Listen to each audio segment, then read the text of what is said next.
Hi everybody. I think we'll just get things started now. Thanks Warwick for being here and having a chat with us today. Firstly, I'd like to acknowledge the Ngambri and Ngunnawal people, the traditional custodians of the land on which we stand today, and we pay our respects to elders past, present and emerging, and we recognise the continuous contribution that they make to the life and culture of this city.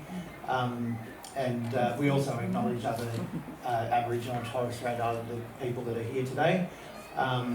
This beautiful ancient land behind us here, Black Mountain and Mount Ainslie, were Ngambri corroboree sites for women's business.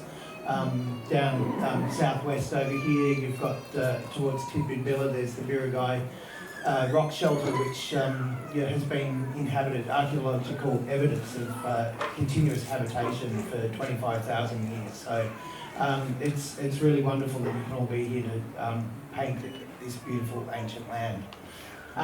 Warwick, thanks for joining us. I'm just going to, I'll give a little introduction of your CV, I guess, your bio. Warwick, I know you will all know who Warwick is, but Warwick's been painting for more than 40 years, and in spite of receiving no formal training, his dedication to mastering his practice has seen him become the King's Painter. Warwick has been the official painter of King Charles Tours in 2012, to Australia in 2012, 2015, 2018, and then again last year.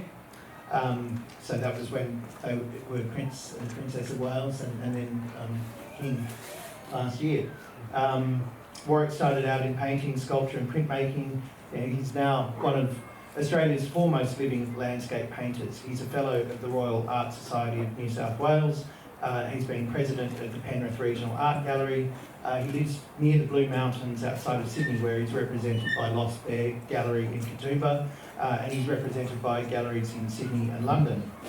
He's produced numerous documentaries, videos and books, sharing his passion and knowledge of painting, and his work is held in public and private collections nationally and internationally, including numerous works owned by King Charles himself, but also Hawkesbury Shire Council, Mudgee Shire Council, Walkham Hills Council, Penrith City Council, Penrith City Public Library, Ashfield Municipal Council, Golden City Council, Nepean District Hospital, Shoalhaven Council, Telecom Australia and North Sydney Public Library. So welcome Warwick. Thank you, ladies and gentlemen. Because we're a week out from the election and we are in the nation's capital, I thought I'd start out with, it just seemed appropriate to begin with the quote from Ben Chifley, "The Light on the Hill," which he used as a rallying cry for the Australian Labour movement, but it's also the title of one of your books. In fact, many of your books are about light. It's the light, chasing the light. Your practice really seems essentially to be about light and capturing or conveying it at a basic, superficial level. I guess people might look and say you're a landscape painter, but what you do is so magnificently capture what light does. Why is light such an important aspect of your painting, and how hard is it to master it? I'll tell you when I do master it. Light has been the goal for which I've sought to express coherently for many years, but it wasn't always like that. I started out and I painted for many years just flat out trying to get the colour right, the composition right and the tone right, and that was enough for many years. Are you hearing me through this? Do I need to use that? Can you hear me okay? I won't use this then unless you've got it hooked up to something. Yeah. I started painting full time in 1978, but I was 29 then, but I painted since I was a little kid. My grandpa painted, I didn't know him, but his paintings were around home. It was just sort of part of my growing up. Never did any formal training, like at school I didn't have art, I didn't know any artists, and I had no guidance by anybody, but just had that instinct to try and make marks. But when I started painting full time, I don't know, I suppose I was reasonably competent enough where I was selling a few pictures at the charity shows. You've got to remember, when I talk about my early days, I'm talking about far beyond a lot of your memories. But you know, when I was 19, 20 and 21, there was nowhere to see art for me. I'd never been to the New South Wales Art Gallery, except when I was about 7, got dragged around, but I'd never been there, never thought about going there, never thought about studying at college or anything like that. But anyway, I was mucking around, and I'd painting a few little pictures of birds and little made-up landscapes, and started selling a couple at the charity shows, which was really the only way of selling pictures back then.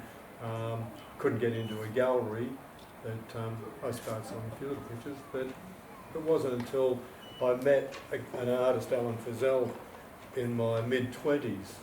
I was a construction supervisor with a pool company, and through a mutual friend bumped into Alan Fazell, and standing on the footpath just about to part company, I was going back to work, he was going just, and he said, you should paint outside, Warwick, because I was painting with this other mate in his kitchen at the night time.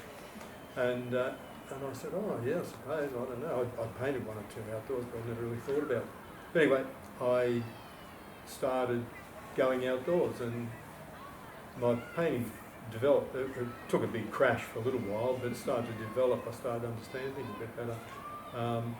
And so I worked on until, that was about 74, 73, something like that, until about 78, and I threw in a well-paid job. I had a wife and 2 kids, and thought that I was going to be a great painter, not a great painter, I thought I was going to be a painter who could earn a living from his art. And so that's where I started, and struggled to scrape by for the first couple of years on the little savings that we had. And then I just started to feel as though I was getting somewhere with selling a few pictures, and I found a couple of galleries that would take my work, and that's how I started things off. So that was roughly how I started before I got painting seriously. I don't know where I was going with the conversation though. Did I get to it? No, it's brilliant. You've actually knocked out about 5 questions Oh, right. Yeah, but look, I got to tell you, I was just, for no reason, just wanted to paint, just wanted to make marks. And I was doing that for a long time. And I've got to be careful when I talk to people, talk to amateur painters, students. I've always got to be careful where I'm pitching my conversation. There's some people here who probably be bored with what I say, and other people won't understand what I say, and I don't know which level to pick at. But what I've got to say is my work didn't really take off, in my opinion, until I discovered that there was more to painting than just making this bit of canvas look a bit like what I'm looking at out there. That was a big enough goal in its own right. It is for most people all their lives. But even so, if I'd have known earlier, I think I would have developed faster. I started thinking about why I paint. There was a fellow I knew, a really good artist I knew, and he saw a painting and he said, oh, why'd you paint that? And I said, oh, look, I want people to think that you know, you can see over that hill, or that's a bird in the sky. He said, I don't give a bugger what people think. What do you think of your painting? I said, oh, I don't know. Yeah, it's okay, I got the tone right. He said, yeah, there's more to painting than getting the tone right, and there's more to painting than getting the colour and the composition, which to me, they're the 3 foundations I always consider in every painting, in the back of my mind those days. My most important thing, though, is what he taught me. He said, when you're painting a picture, you've got to have a goal and a reason. Why are you painting it apart from just getting a likeness? Is there a reason? What do you think about the subject? I said, oh, you know, that orange glow really excites me. And he said, well, don't paint the orange tree, paint the excitement. And that really, I mean, I made that up, to be honest, but it was that sort of thing. It was just like that. Just got a sort of orange tree. But it was just like that. That's what he said to me. He said, you know, that's what you want to paint. Paint what you feel about the landscape, not what you see. And so it doesn't matter whether I'm struggling just to get a likeness, like this picture here I painted here. It was all about getting the shape right. But that's not what drew me to it. I didn't even see that subject. Been driving around, see the building, but didn't even think of painting it. So I walked back to the car to get my ease to look at something. I turned around and saw this. Oh, wow, the beautiful lines of that building echoing the lines of the landscape. And that's what drew me to it. And I didn't need any more than that. And I found that with all my painting, that to walk around and look and say, oh, geez, I like that, those figures there in the landscape, but I don't know how you paint a tree like that. And then you look at something else and say, gee, that looks good, the distance and the lake, but oh, geez, I can't get those colours. And you find something that gives you a buzz, and then you talk yourself out of it. Now, I don't know how many of you do that. I used to do it all the time, and I know a lot of people do. The thing that you've got to try and do is, when you walk around, you look at it and say, geez, I love that lovely haze in the valley. Set up. Don't think about what you don't know about. Don't even look at what you don't know. Don't worry about the aardvark standing in the foreground. You can step aside and look at what you want. Set up, and then start where you've got to think about your mechanical things right at the start of it. I'll discuss the technical side of things a bit in a minute, but you've got to get the layout right, the composition right. But keep in mind what it is that made you feel like you wanted to paint it. It made you feel good about painting, about wanting to paint. And if you can retain that, the more you do that, the more it comes in your mind. You get working, and next thing you quite say, oh, is that too dark? Is that too light? Have I got that in the right place? And those things start to drown out that original inspiration. Don't let them drown that out. You've got to, hey, geez, here's me giving a lesson. I should be talking about myself, shouldn't I? Geez, I'm too good at that. But yeah, that's basically the thing that changed the way I paint, is when I started considering more the philosophical aspect of what it was I really wanted to paint. And it was about that time, when I was considering that I was looking at my paintings and I was thinking, what was it about that painting that drew me to it, even though I hadn't thought about it when I painted. But I continually saw that it was the light that I was trying to get. And I can't remember a time when I thought, oh yeah, I'll get the light on that cow's back, or whatever it may be. I just painted pictures and I tried to get more light into them. And once I'd realised that that's what I was doing, I didn't go out of my way looking for it, but I was able to put more emphasis. It's like if you look out there and you paint a picture, somebody will paint it all about the hill and the gold, another person will paint it all about the green grass. Same picture, same subject. One will emphasise one thing, one will emphasise something else, because that's what's important to you. It doesn't matter what's important to the person that you're standing beside who's painting. What they see is totally different to what you'll see. Same subject, but you'll see it differently, you'll feel differently about it. And so you've got to force yourself to have confidence in what you want to paint, and not say, oh yeah, but geez, nobody paints, whatever it may be.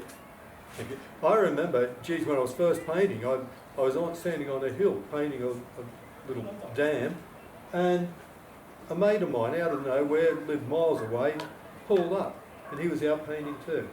And he come over and he said, oh geez, right there, that's coming on really well. Yeah, that's really good. And he stood there for a couple of minutes and I kept on looking, and next thing he walked off down to his car. I said, but aren't you going to paint here? He said, no, you can't sell ponds with water in them. And off it went. And it blew me away, it really did.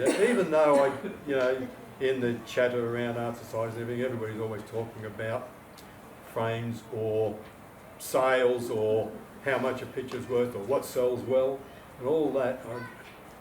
Don't get me started on that. You've got to get rid of all that rubbish. You paint pictures because you want to paint them, and there's no start or finish to that. You can waste too much of your life talking about inconsequential things. But so he drove off, and it occurred to me then that not everybody just paints the thing that they love to paint, which unknowingly that was the goal. That's what I did. I painted some ugly trees, but I liked the look of them, and so I painted them, and there was no chance in hell they were ever going to sell. I found so many ugly trees. But I've always tried to paint what it is that I feel about the landscape. And when I say feel about it, it's that little zing. You know, driving down the hill and you look out the window and there's all trees beside you, but the blue flash in the valley just pops out when you glance at it. If you stop and study it, it loses its intensity. Oh, I don't know if you've found that, but I have. You look through something dark, it's something with a glow to it, it really punches it up. And I nearly fell over and I thought, what happened to that lovely blue atmosphere? And so I drove on again, and there it is again, driving down, seeing it flickering through the trees. And I thought, wow, so it's got something to do with not looking at the objects. I was looking at the light, I was looking at the atmosphere. And so I realised then that they are two different things. The object, you've got to manipulate that to make it say what it is you want to say. Yeah, in that instance, I can't recall what I did because there was nowhere to stop going down that steep hill from Dorrigo. But I did take that into account when I was painting pictures, seeing a moonrise and things like that, making sure I got the darks right. Anyway, that's the thing that I really keep in the front of my mind when I start a painting, is what it is that I feel about the painting. Because it's always an emotional connection that causes me to pick a subject. It never is, I want to paint a tree, or I want to paint a dog, or I want to paint a big sky. Well, sometimes a big sky, but it's not the object, it's what I think. You know, if I'm driving along and saying, lots of landscapes, all nice, and all of a sudden something goes, bing, I don't need to search any further. That's where I'm going to paint. I'll just try and find a way of expressing that thing in a standard landscape. Yeah, so that's... Did I get to the end of the story?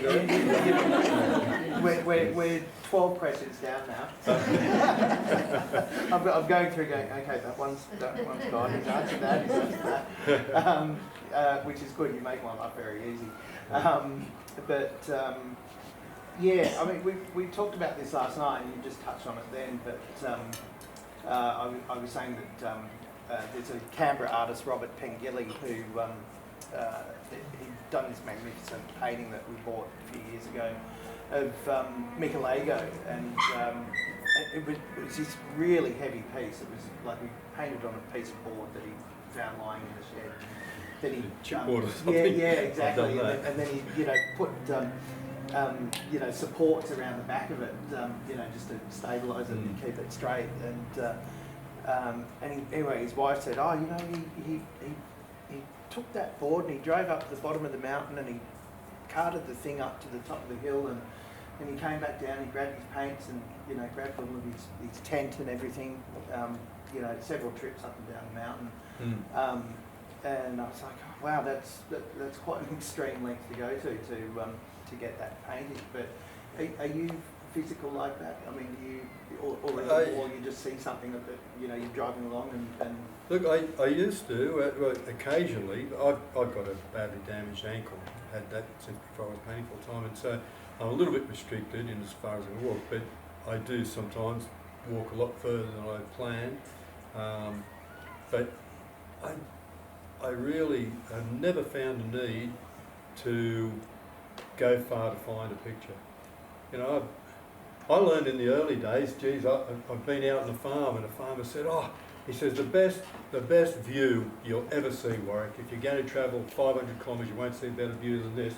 Hop in the ute, we'll go and have a look at it. So I jump in the four-wheel drive and he starts me off, and an hour later we're still winding up the top of this, out in the desert country. He winds up the top of this little hill about 400 metres high. And he stands with his hands on his hip, he says, look at that, Warwick. And I did, I looked out, it was a straight line. No middle distance, no foreground, no nothing, just a grassy slope down. Yeah, now his idea of something magnificent, it was magnificent for him, that's fantastic. But, and were I better painter, I would have been able to find a good painting in it. But maybe just being able to paint the vastness is enough. Whatever it was that he felt for that, somebody else might feel for it and be able to paint it. But it did nothing for me, and it wasted a morning. I could have painted 2 or 3 pictures. And so I've learned not to accept too many invitations to go for a drive out to look at a good spot. And even when people say to me, look, yeah, there's a most wonderful subject. If you go down to Thara and you turn right at the bridge and you travel for 10 kilometres, and you go all that way and say, oh yeah, you know, it's okay, but I saw 10 pictures on the way here. So there may be the exceptional circumstance where there's a subject that is just so good you've got to travel for it, but I rarely have found that, and I don't trust enough people to give their advice as to what's a really great subject, so I don't travel far. No, I like to paint beside the car because my bad memory, it's only when I'm 300 metres away, like yesterday, that I ran out of yellow paint. There was somebody kind enough to give me some, and I discovered a new brand now. So it's good. But yeah, so there is a rule or a maxim that says the further you're away from your source, the more you'll need to return to that source. Murphy's Law. You mentioned before, so colour composition and tone were your three kind of holding they were, and I see, I shouldn't say too often, to each their own, everyone to their own stupid opinion. No, I apologise, I didn't really mean. But I see people splashing colours and tones around everything, and they might end up with something that they want. But for me, if you're standing there in the landscape and you want to paint the landscape, to understand the mechanics of it is a good base, a good first step. It's a better first step than just splashing paint around, and hopefully one day you'll look at it and say, gee, doesn't that look like a tree? But I learned, it was probably Alan who taught me that, because I very much learned the mechanics and the practical aspects of painting from Alan Purcell, as well as a good work ethic. But he walked past me, he'd never chat too much about what I was saying. He'd look at me and say, that's too dark, Warwick. And another time he'd say, wow, that's a bit bright for back there, isn't it? Things like that. But I learned, I don't know where I actually did learn it now, but I learned that tone and colour, a lot of people seem to get confused with that. I won't spend long on the mechanics, but tone and colour seem to be a bit complex. I don't know the terms that are used in art speak, you know, hues and other things like that, because I hear so many conflicting uses of those terms, so I ignore them. All I know is tone, colour and composition.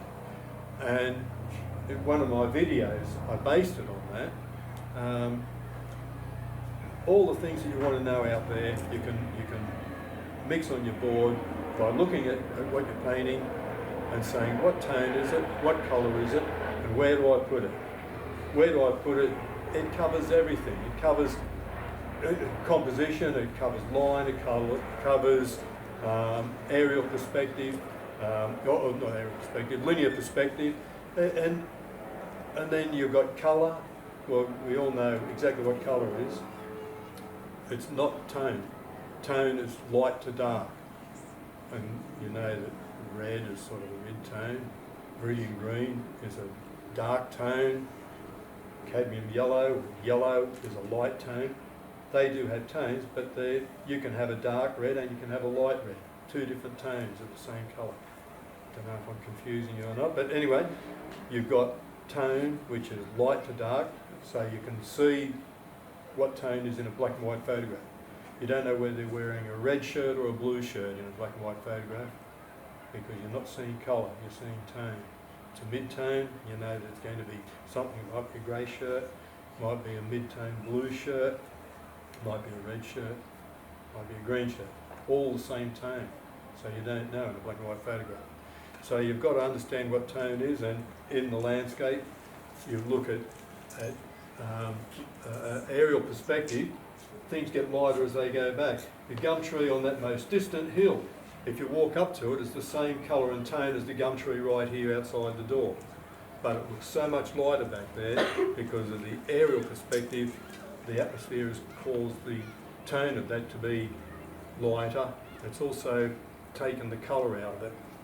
In the atmosphere, you've got three colours, you've got red, yellow and blue, and atmosphere will diffract or deflect light in the particles and colour and light, and so you'll lose your yellows first, then you'll lose your reds, then you'll lose your blues. Have I got that right? Yeah, Don't even yes. think about it now. But so you'll see distant blue is the only colour you can see. As you get closer, you start to see a bit of red in it, and then as you get closer, you see yellow.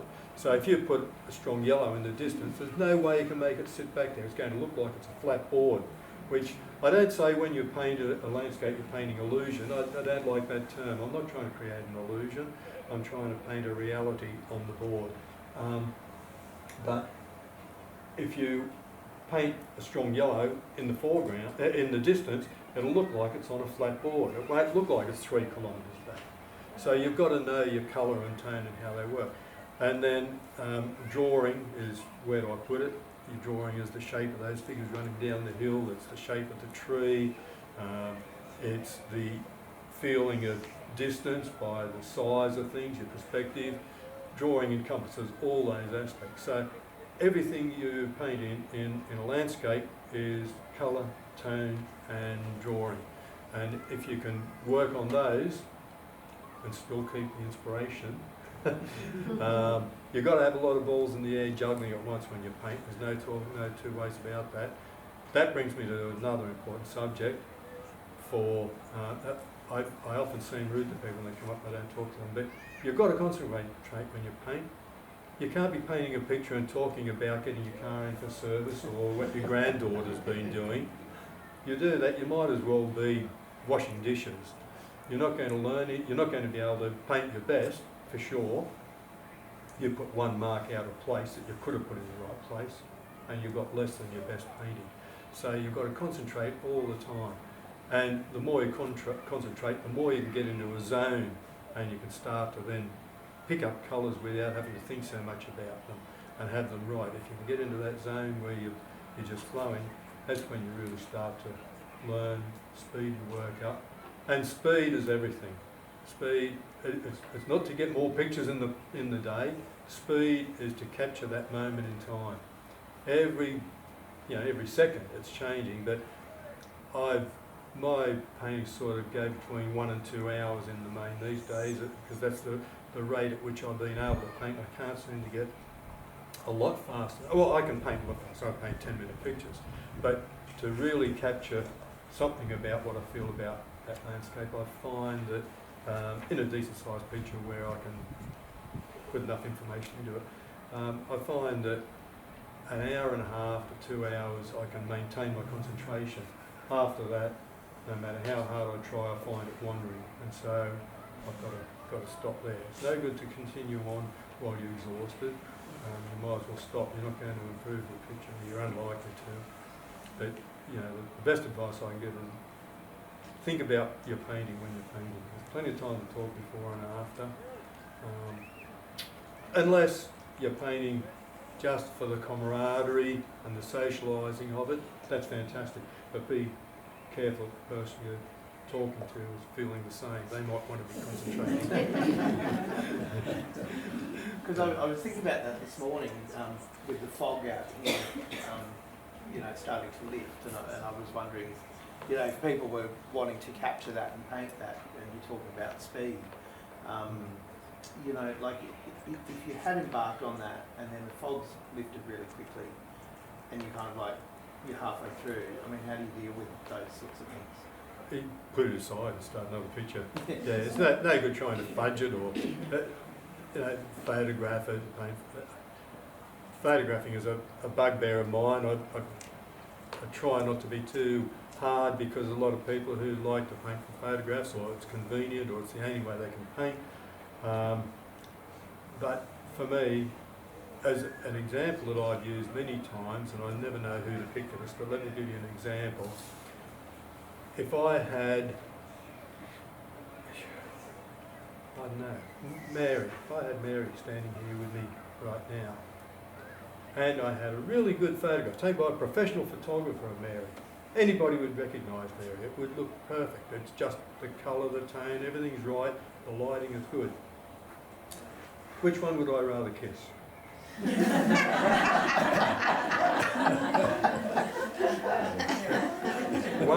a living, breathing person, lovely fragrance and softness and a lovely tone to her voice. Hair is soft. Everything about her is fantastic. I'd love to kiss her. There's a bit of cold plastic. Looks like it, but what would I feel from that? That's the difference. And when I take photographs. I've got lots of photographs of things I've seen out there. Wow, look at that! And you're just driving past on my way to a point. Take a photo. I look at it an hour later, 10 minutes later. I think, why did I photograph that? It's, occasionally you can find a photograph that really says a lot, but it's different. It really is different. Doesn't matter how good it is. You look at the photograph and say, wow, I could paint that. That lovely big red umbrella there, I can get that. The tree and that little cottage there. Yeah, I'm going to paint that. But you're not seeing what you would have seen if you were out there. You might have forgotten what you saw when you were out there, but when you were there, it looks so much better than that. You're assessing it here on the photograph in terms of how you would paint it, what you would do with it, how you could make that onto your canvas. When you're out there, you're looking at it saying, wow, that is fantastic. I love the glow of that. Yeah, look at the colour of the shadow under that. That's amazing. You won't see that in the photograph. You'll see a poor representation of it, facsimile, but it's out there where you get the enthusiasm and excitement. And the moving light, the changing conditions are to your advantage. They're forcing you to think about working on, keeping the pace going, capturing it while you're fresh, capturing it while you're feeling something. In the studio, if you work on it for 4 hours, you work on it for 8 hours, you work on it for 3 days, you can still come back to it and work on it again, and you'll end up with an overworked painting, in my opinion. You might paint a picture that you have, but I couldn't. It doesn't work. I do work in the studio, but I only work from the sketches that I do outdoors. But to each their own. I'm giving you the opinion of what I think is the way it should be done, and I hope that I don't make anybody feel bad if they want to work in a different way and continue to want to work in a different way. That's whatever floats your boat is what you do. So, colour theory, you're self-taught, and I'm sure a lot of people here are self-taught as well, but I mean, learning colour theory and understanding it, how difficult was that, and how did you educate yourself with it? Well, it was really simple.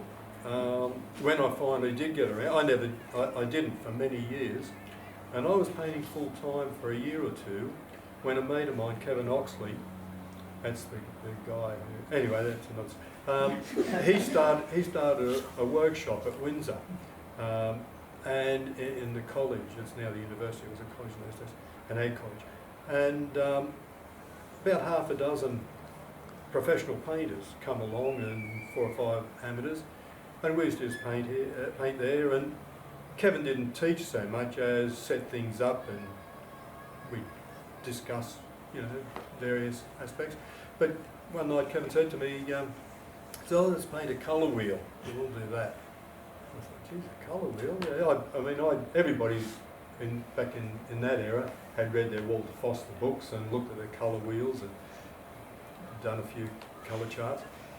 And so I set my just 1824, which was a standard size, 45 by 61 centimetres. That's always been sort of my standard. I'd go up or down from that. Anyway, I set one of those canvases up and said, okay, I want you all to draw a circle and then draw the centre and then draw whatever he said, 9 radiating lines and draw 6 radial lines. And so we all did that. And everybody's got their compass and they're all out there. They're just freehanding it all. Yeah. And he said, okay, now, first colour we'll paint is blue. Okay, so I've got a bit of light blue, put that in that little cube. Now red, now yellow, did that. And everybody's working away, and I just big brush stroke, and that was it, it was done. Everybody's filling in, not going over the lines. And not everybody, everybody had doing it different ways. But anyway, by telling you the way I did it was just showing my youthful ignorance, that I thought that I knew it all. When I knew nothing. And so I got that. You say, okay, does everybody know what a secondary colour is? Duh, yeah. And everybody's saying, oh, yeah, I think so. And he said, okay, well, that's a bit of red and a bit of yellow, and that'll make orange. Orange is secondary colour, and so is green, and so is purple. They're all secondary colours, so we'll do those. yep, did those. I got mine done, I was standing around waiting, thinking, oh, geez, we're going to be all night, everybody mucking around and trying to get it. And Kevin wandered past me, he said, oh, he said, that's good work. He said, what sort of green's that? I said, oh, yeah, it's green, it's blue and yellow, that's green. He said, yeah, but is it yellow green or is it blue green? I thought, oh, I don't know. So I looked, I thought, oh, yeah, might be a bit blue, I'll add a bit more yellow to it. And so it went on, we did the other colours, and then a little bit later on we're doing tertiary colours, and then we're filling in between those. And he said, he come past me again, he said, geez, that orange, they're all very red till you get nearly to yellow, then all of a sudden it goes one or two and it's yellow. I said, oh yeah, I suppose. He said, yeah, that should be more even than that, a bit more yellow. So I went back and went.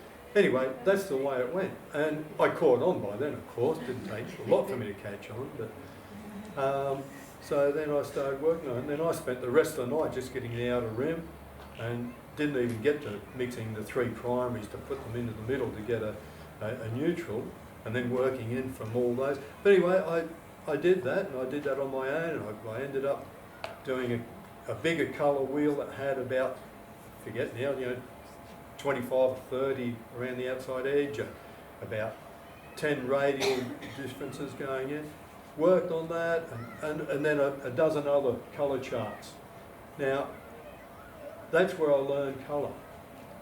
And I couldn't see up until then that the benefit, I used to think, well, how are you going to do that? You're not going to be out there painting and say, what colour is that grey wall over there? I'll get my colour chart and go down there to neutral and then out there, it's that one there. It doesn't work that way, it didn't work that way from there. By doing the colour charts, I was able to concentrate on what colour is, on what variations, how colour is affected. I ended up discovering that the kind of primary yellow I had wasn't the best yellow for what I wanted, and I used a different one, and the same with the other primaries probably. And I slowly developed a more sensitive understanding of the difference between colours. And so when I looked at that grey out there, I thought, oh yeah, geez, I'll get that. That's a bit of blue and red, but it's just leaning a little bit towards yellow, it looks like, so I had a touch of yellow. Try that. Yeah, that looks good. And then I'd put the blue curtains beside, say, oh no, that's got too much yellow on it, so I'd adjust that, because colours change when they're juxtaposed with something else.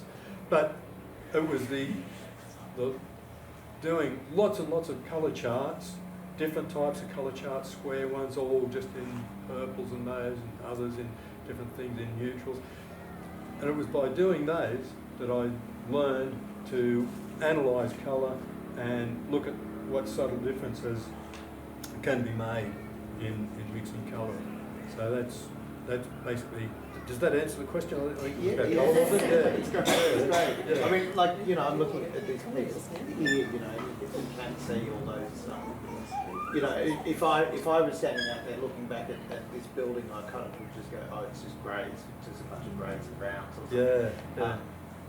Tones, but you can see blues and That's funny to say that. That's good, because it was the blue on that roof that determined that I would paint. I looked at it and thought, wow, the lovely lines of that, opera house curves, and the similar curves to the hills behind it, and even the slight, I increased it a bit, the curve of the grass in front, all to echo that one form.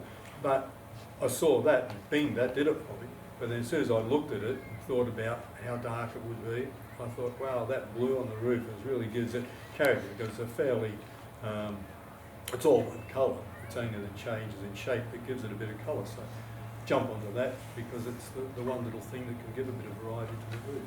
And I like the zing of the blue in it. Yeah. I just want to jump across to King Charles.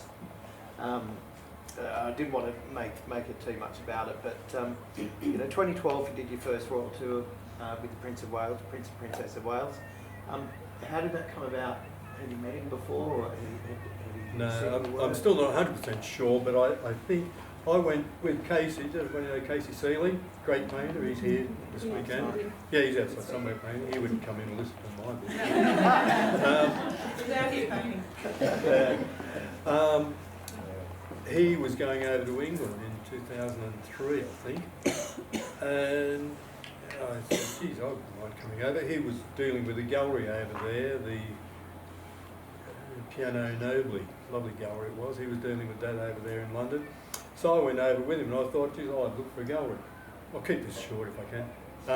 So I wandered around, and because we went to all the galleries in London, there's a nest of galleries. It used to be in Cork Street and Windmill Street and another street right behind Bond Street, which was Salubrious Row, but only had to go back up the blocks, and that was the area that galleries could afford, I suppose. There were so many great galleries in that area, just maybe half an acre of land, probably 20, 30, 40 galleries that I liked, let alone all the ones I didn't bother going in. And I walked around, I thought, geez, yeah, I'd love to be in this gallery and this one. I made a list, when I got home, I made a list, or back to our dig, made a list of about 8 galleries. And the next day, Casey went off to his gallery to talk to to do something. And I went to the first choice of gallery. And when I say first choice of gallery, I liked the look of the gallery, I liked where it was, I knew the work they were hanging, that they would probably consider my work. It wasn't all the same as mine, but it wasn't totally abstract, or it wasn't totally naive or totally Italian, or, all those, they are specialty galleries. But, and so I went to the first one, and they very politely said, no, they don't have any vacancies for another artist at the moment. Went to the next one down my list, crossed that off, and anyway, a full day, went to about 8 galleries, and every one of them mostly very politely said no, they didn't want to look at my work, they were happy the way they were. So I was feeling very dejected by then. And the last gallery on the list, and I was tossing up because it was down in Shepherd's Market, Shepherd's Market, yeah, which is right beside Mayfair. It's just and very well known, but more cramped buildings, not the grand buildings of out on the high street, and a little gallery, and I walked in it, and I had walked in the day before and I liked it, but it was the smallest gallery, and it was only just starting off itself, and so anyway I thought, I'll give it a try for my last shot, otherwise I'm going to have to go out to the suburbs or something if I'm going to find a gallery in England. And once again, youthful ignorance, although it wasn't that long ago, I believed that I could get into a gallery in London, whereas I had no right to think that, because there's hundreds of people every day go to London, a bunch of paintings under their arm, every day, yeah. And so anyway, I went in and he said the same thing, Matthew, this is the Panton Hall Gallery, and they just started off in partnership. They both worked for other big galleries, and they joined forces and opened a little gallery a year or two before I walked in. And I said, I'm looking for a gallery to represent me in England, and I've been painting for whatever it was at that stage, 30 years or so. And he said, it's nice of you to call in Warwick. He said, really, we only have Scottish art in here. I thought, all right. I said, okay. Anyway, we talked for a minute or two, and I started to leave, and he said, you've got some work there with you, have you? And I said, yeah, I thought I'd bring a couple in to show. He said, I'll have a look at them. Out of politeness, because he didn't like to see me crying. Anyway, I showed him a painting, and I forget how it worked out now, but anyway, I showed him a painting, and he said, oh, Jesus, I like that, Warwick. I said, good, else. Showed him another, oh, yeah, that's good, Warwick. Showed him another, geez, that's good. Yeah. Tiffany, come down here for a minute. And she come down, and so the rest is history. So I had an exhibition in that gallery in 2004, and it was a great success. And Ken Howard opened that. I don't know if everybody knows Ken Howard. He's just passed away recently. He was a great painter, and I met him. Casey and I went to his place the year before and met him. And anyway, so I had a good successful exhibition there, And then, so when I had an exhibition with them every 2 years after that, and still to this day I did. They had a second gallery for a while in St James, and so I had an exhibition at that gallery 1 year, so it was 3 years in a row I had an exhibition. And basically every 2 years I had a show with them. And I got a call, I got a letter from the Prince's secretary, and I never really got a hard answer on it, but I know that because they're all very circumspect in England, very reserved about everything. Drive me crazy. So. But anyway, that's the way they do it, and I believe that he, either on the strength of an invitation he received to my exhibition, or him actually having gone to the gallery and seen my work, is where he selected me to accompany him when he was going to come to Australia. This was probably 2011 I got the email or the letter, and so he'd seen it sometime just previous to that. So that's basically where it started, and on the tour he obviously liked what I did. He bought, I forget now, the first one he bought 3 paintings I think, and part of the deal is that you give him a painting that he pays for the artist out of his own funds, which of course is our funds, but it's taxpayers' funds, but it wasn't a governmental thing. He paid for it personally instead of buying another sports car. Paid for my trip, everything apart from buying the painting. Paid for my 5-star accommodation and flights and all that stuff. Not my flights. My flights. What am I talking about? Yes, just pay for the flights. Yeah, we'd fly in whatever their plane is called, the Australian government's plane, Air Force One or something. And you have big plush seats and a waiter handing you drinks and hors d'oeuvres. Was your head just spinning? I mean, were you just kind of like, what the hell am I doing? Yeah, it was, yeah. It took a bit to grasp what was going on. I had very little idea even now what happens on the tour. No, that's not quite right. I'm a little more blasé about it these days because I do know the ropes. But yeah, just to tell you a bit about the tours, the way they work. Because to me, I just, because I've been on them, I know what it's like. But other people, they say, well, what do you do? Do you have to stand around, chase him around, draw his portrait, or paint portraits all the time? And, yeah. The beautiful thing was, never did anybody come to me, and I dealt with the very highest echelons of the King's cohort, and his personal secretary, his valet, and his doctor, and those sorts of people were around all the time. Nobody ever came to me and said, the King would like you to paint something of the beaches while we're over at the Commonwealth Games swimming or something like that. Nobody said anything to me about how much I should paint or anything like that. You said, come with me and you can go painting. And that wasn't that nobody cared or nobody thought about it. That would have been the King saying, give him his head, give him room, do what you can to help him. Like, for instance, in Tasmania, they were doing a walkthrough of that town with the lovely stone bridge. Richmond. Was it Richmond? What's the other one? There's two.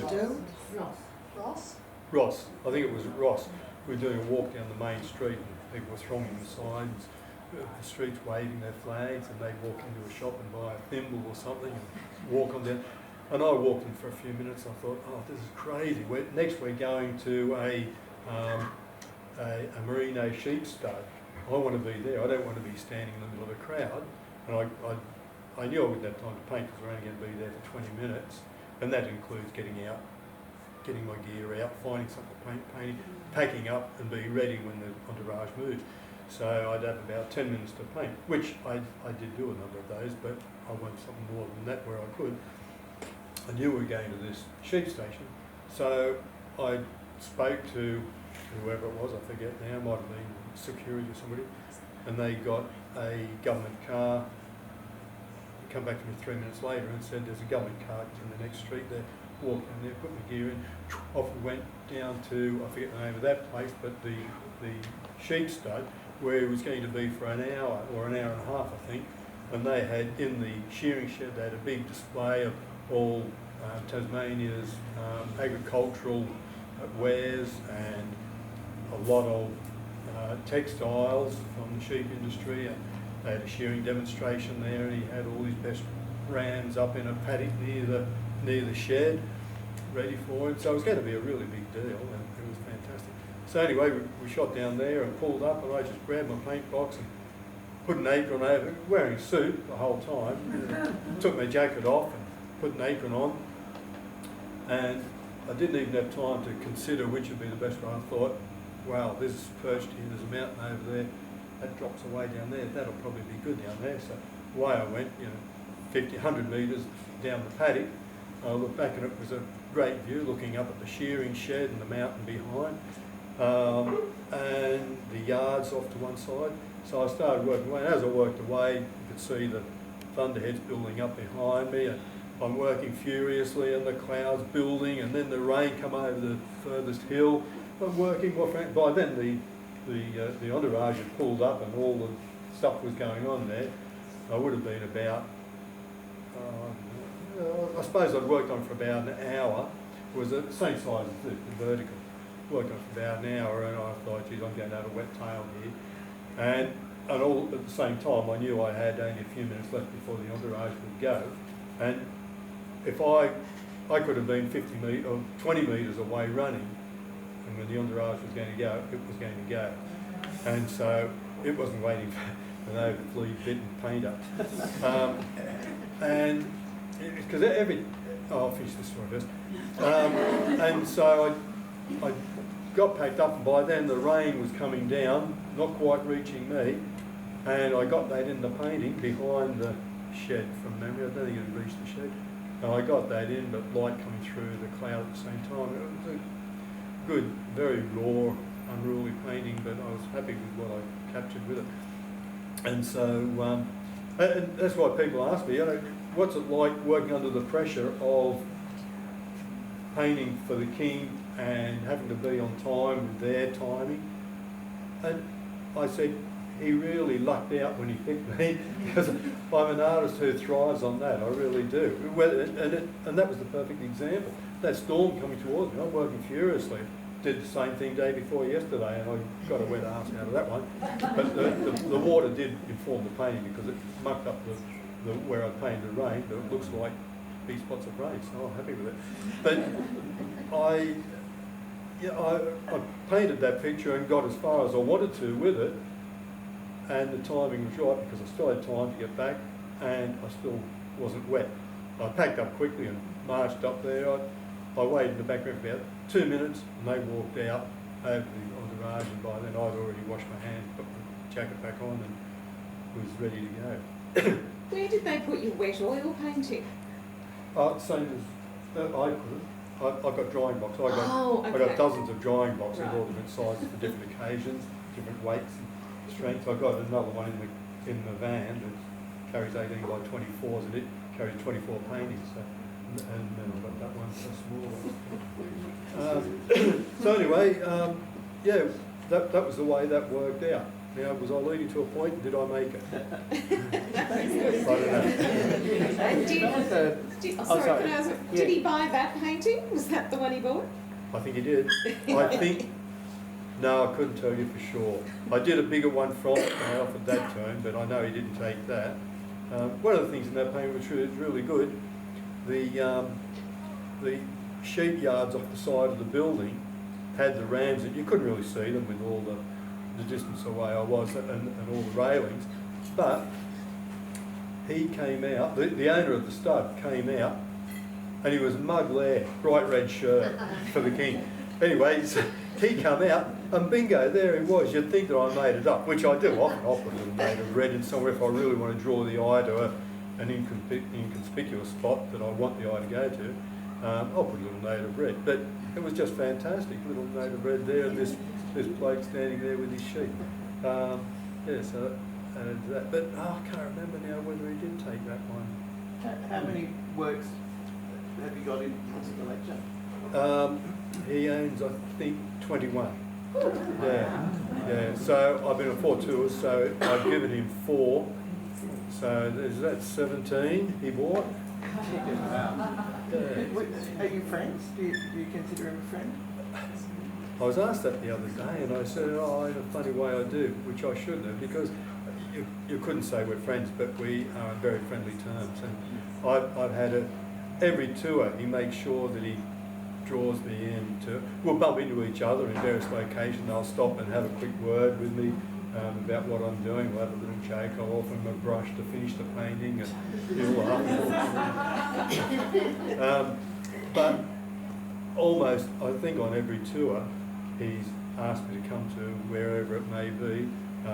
One tour, the one that stands out in my mind, which is better than any paintings he owns of mine. We're up in Darwin, I think it was, and he asked me to come to his rooms. And when the door was open for me, his butler was putting a plate of sandwiches on the table in the room, and there was a big teapot there. And as he put them down, I walked in, and he introduced me to his butler, and we shook hands, which in the old days you would never do that with a king or a prince. Anyway, yeah, he offered me his hand. And as he probably did on a couple of other occasions too, come to think of it. But when I got in there and he introduced us, he said, you can go now, Jeeves, or whatever his name was. No, he said, be off with you, Jeeves. And we chatted for a minute standing, and he said, sit down, Warwick. And we both sat down. He picked up a teapot, poured me a cup of tea. now, what bigger story is that? Yeah, it was amazing. We had sandwiches and a cup of tea. It was wonderful. But we talked for half an hour, and I'd like to think we got things in common. Certainly painting, as everybody knows, he is a good, competent amateur painter, more than competent amateur painter. But we talked about architecture in general terms, but global architecture, but domestic architecture too, and talked about the environment, and that's a hobby horse of mine and his, which is good. So we raved onto each other about that for a while, and various other things along those lines. Yeah, it was a great conversation, and I took my bigger box on that one of paintings that I'd done. I forget now, probably did about 12 to 15 paintings on the tour, and spread them all out around the floor, which I absolutely hate doing. I hate showing pictures like a bloody street walker, but when the king says to put the work out, you put the work out. Yeah. And he admired them and looked at various paintings, and I commented on a couple of them that he inquired about. So that's the sort of thing that happened. On the last tour, by the way, which was last year, Sydney, Canberra and Samoa, I painted at the Botanic Gardens here. We're only here for the day, and I painted 2 pictures in the Botanic Gardens, one of which he bought, the other one is hanging up over there. In the village centre. Yes, in the village centre. Yeah. Which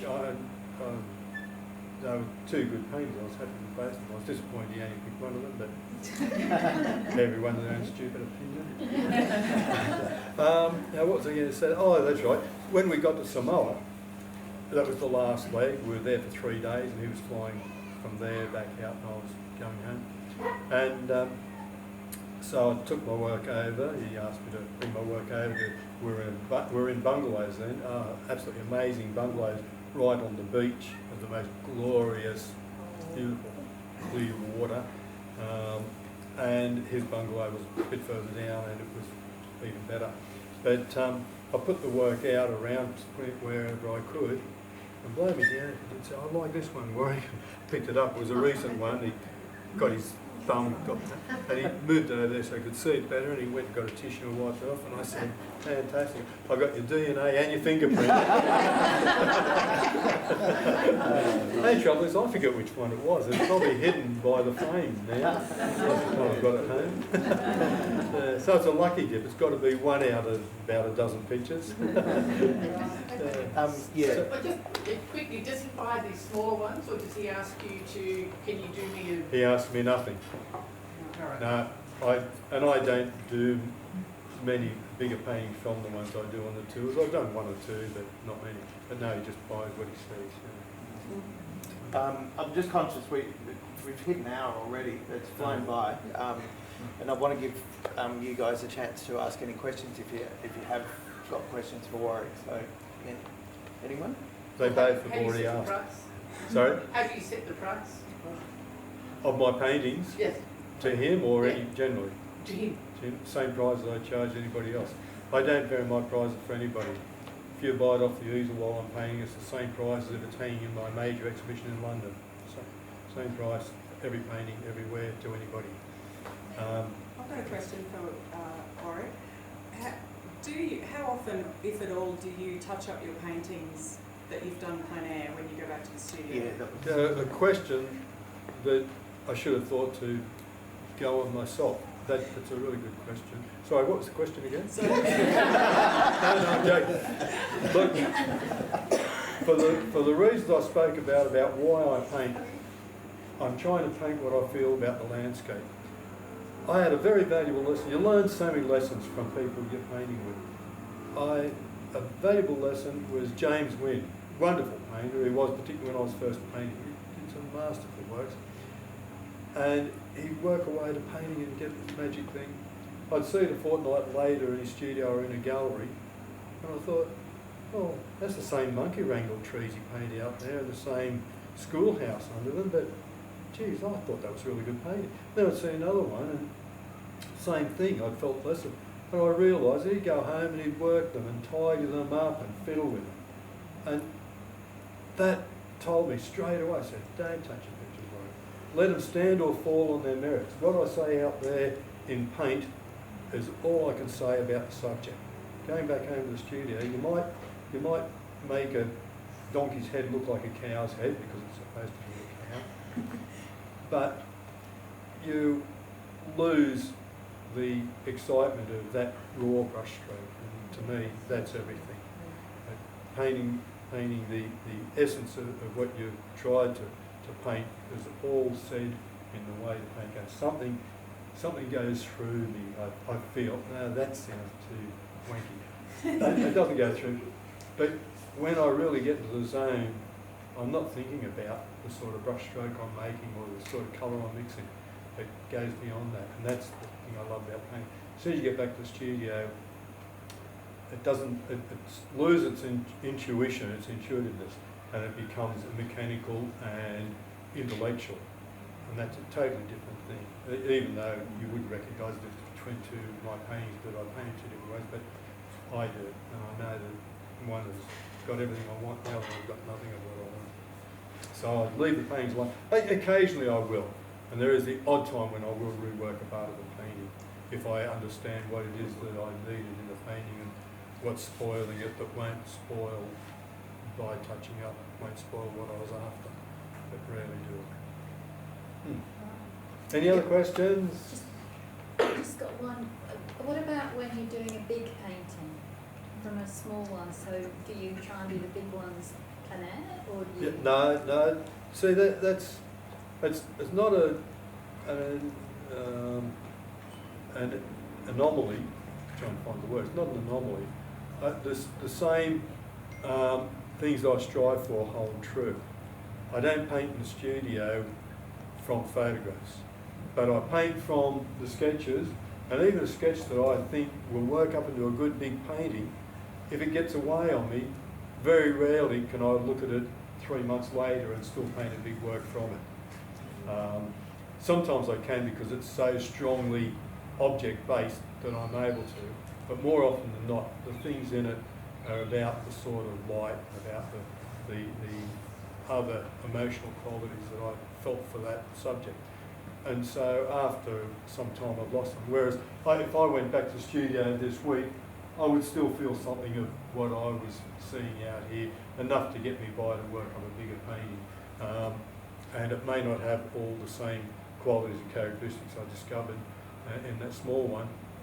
By looking at the small one, and I feel, you know, let's say for instance, it's the sort of warmth in the distant hills from looking into the sunlight. And I, wow, yeah, I've really got, when I get back home to the studio, I look and I think, geez, that's, now that I see it in the cold, harsh light of day and I'm not all mesmerised by the grandeur of what was going on around me, I look at that and I think, oh, geez, that atmosphere is not as bright and glowing as I thought I got.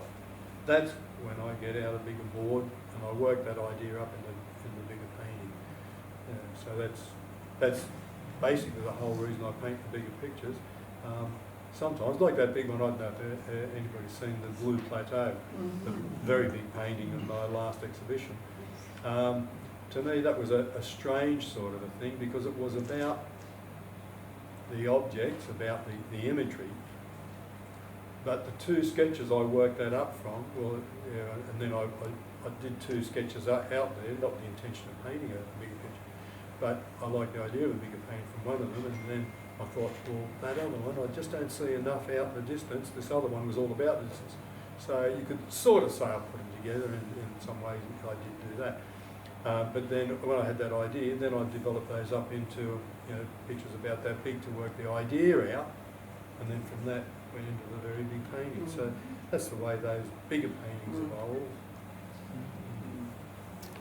Anyone else?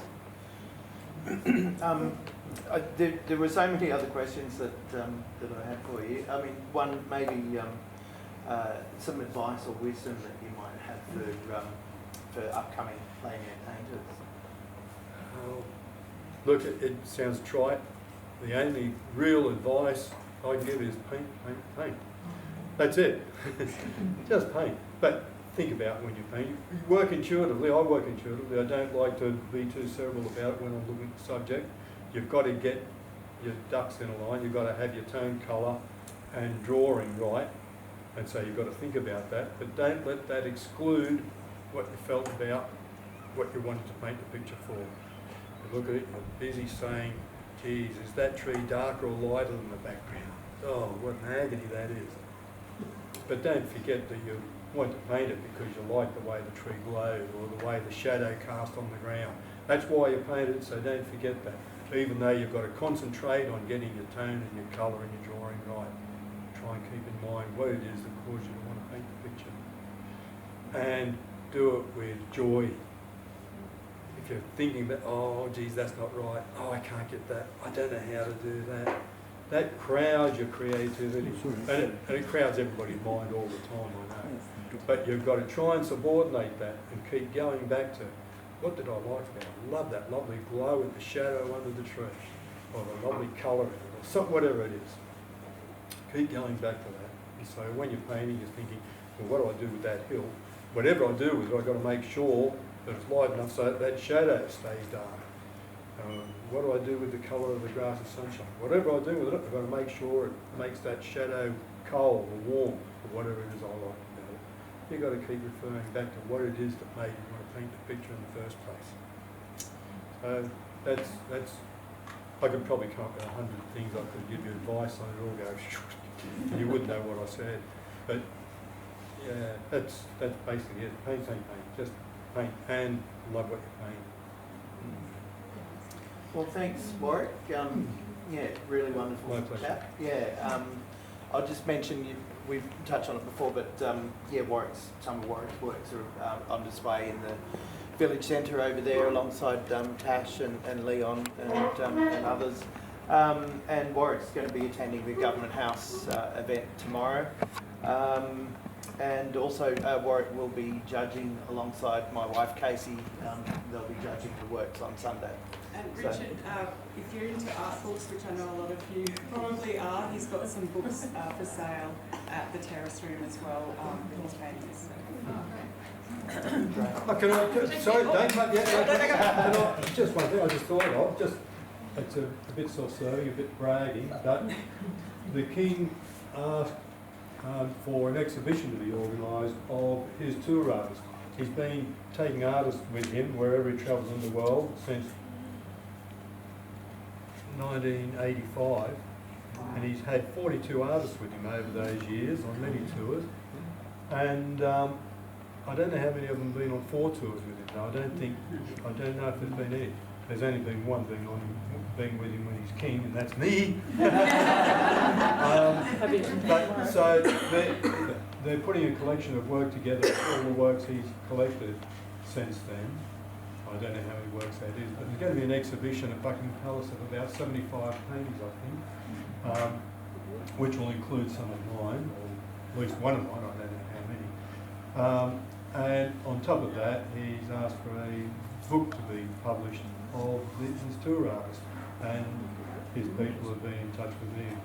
We've had communications, and I've written little anecdotes about different trips and things like that, sent photos and things like that. So I don't know what will be in that book either. It will be, well, they say published, I presume they mean released in the middle of June. The exhibition is in the middle of July, which Mary and I will be going over. So any of you are welcome to come along. No, I'm not shouting. Is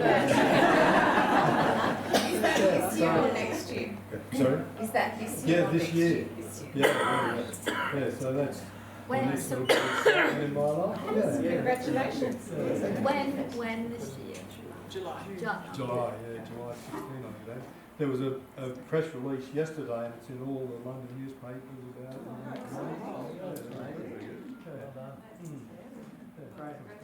All right, Okay, well, thank that's you. it.